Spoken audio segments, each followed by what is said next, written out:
Fair to say that in the last 24 hours, nothing of any real political import has occurred regarding America and the world. Therefore, tonight's Political Animals segment will be focusing on the Ariana Grande controversy and what it says about the wayward tongues of America's youth. Minor surgical procedure to remove my tongue from cheek. Let us then get down to business.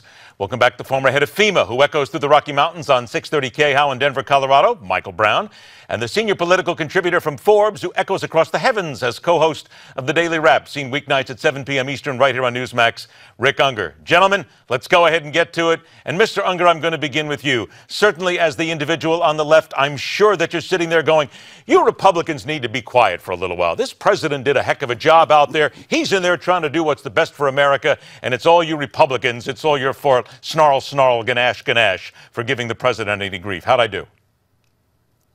I'm going to disappoint you, as I usually do. Oh, wow. You know, I got to tell you, I'm still working my way through this. I have been very careful all along to not have an opinion on this until I could read it. Well, you're out of luck now. Your time is up.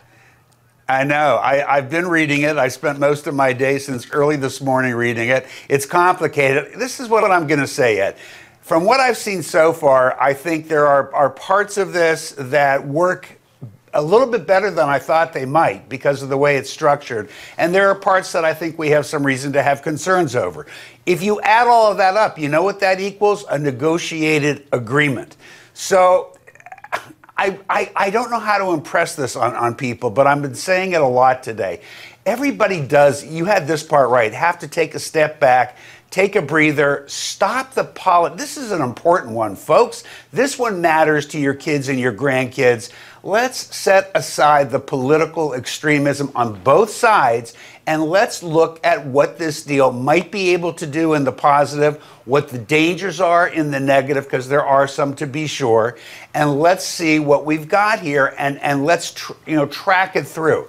You know, the overall feeling I have is this. So far, nobody has been able to answer my question, what is the alternative? We know that we don't want them to have a bomb. We know that if we make no deal whatsoever, nothing changes. They continue doing whatever they were doing. So if you want to put on your list of alternatives going to war with them, that's fair game as far as I'm concerned. That's something that can be in the discussion.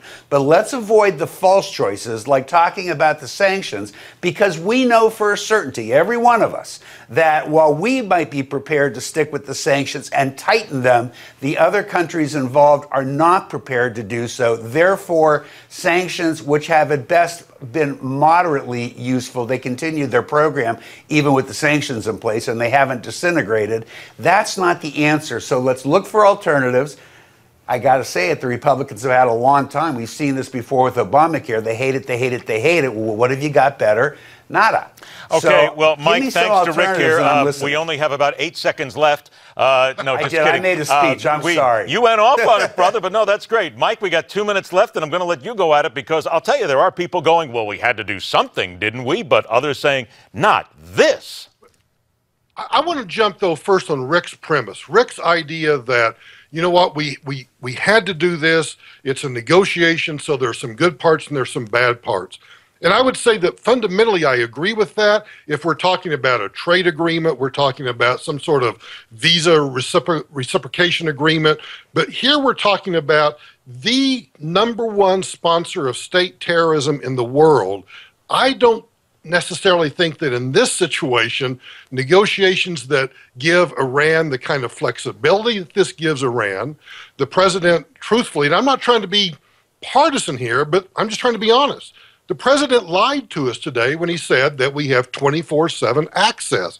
We don't. We have this convoluted process that we go through before we can actually inspect, and then we're limited to what we can inspect. And so I think that Netanyahu was right when he said that, I don't know if Netanyahu said this, but somewhere I read today that Neville Chamberlain has to be very happy today because no longer will he be associated with appeasement. It'll be Obama and John Kerry. Yeah, I think that was the education minister of Iran. I think that was the education minister of Israel who said that, but you are correct. They were talking about Neville Chamberlain. Continue. Yes, and I think it goes to the bigger issue, and I think the bigger issue here is and this is just me. I know John Kerry. I don't know Barack Obama. But having known John Kerry for, 10, 15 years now, I just don't have any confidence in his ability to negotiate a deal that's going to be stringent enough and hard enough that's going to protect not just America, but frankly, protect the entire world from this #1 sponsor of state terrorism. We will have to call it there because of time. We do want to remind everybody. Okay, I gave you 10 seconds, Rick. Go. Just 2 quick points. I never said that we had to do this. All I've said is, where is the alternative? I still want to hear it. Okay, well, Mike, we're out of time. I can't give them the alternative now. We can promise people, though, that Michael will give it to us again sometime. And we may actually get Rick Ungar to never agree with anything on the GOP side.